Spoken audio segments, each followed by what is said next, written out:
كلنا بنمر بمواقف بنحس فيها بالإحراج، بإنه إزاي أنا معرفتش أرد الرد الفلاني، أو أنا كان عندي رد أحسن من الرد اللي أنا رديته ده، أو أنا ليه أصلا رديت، يعني أنا لو كنت سكت كان الموضوع ممكن يخلص. ناس كتير بتتعرض لإنه حد بيغلس عليها، حد بيتنمر عليها،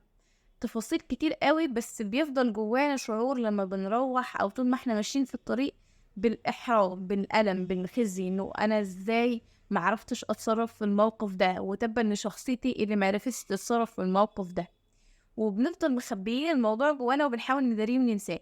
بس في الحقيقة إن احنا ما بنداريهوش، انت المخ بيفضل يعيد فيه جواك، وانت عندك ردود أحسن وبتتشحن وبيبقى عندك نوع من أنواع الغضب،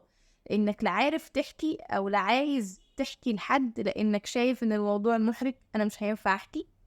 ولا انت قادر ترد أو ترجع تعيد الموضوع تاني. وده بيحسسنا او بيخلينا نشوف ان احنا قليلين، انه انا ما ينفعش افضل بشخصيتي دي، او ان انا شخصيتي ضعيفة. وده بيقلل ثقتك في نفسك وبيقلل حبك ليك. والحقيقة انه عشان نمنع الدايرة او الحلقة المفرغة اللي انت هتفضل تلف بيها ديت وهتفضل مقللة منك،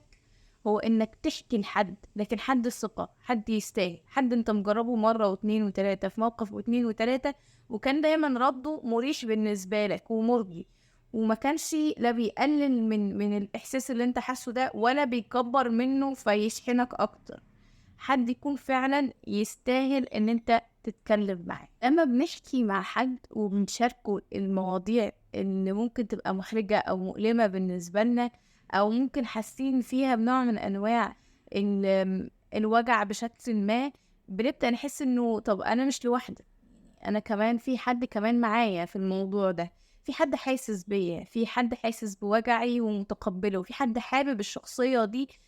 بكل اللي فيها، بعيوبها، بغلطاتها، بكل حاجة. فبتبدأ انت مع الوقت بتحس بارتياح، انه عادي، انا شخص مقبول، انا ما فياش حاجة غلط، وان انا مش مضطر ان انا ابني حواجز ما بيني وما بين شخصيتي الحقيقية بس عشان ما تظهرش للناس ويتكرر موقف زي اللي اتكرر ده او زي اللي حصل ده. فمن هنا بيبدأ تشيل الحواجز اللي ما بينك وبين شخصيتك الحقيقية، وتظهر على طبيعتها، وتحبها زي ما هي، وتتقبلها زي ما هي.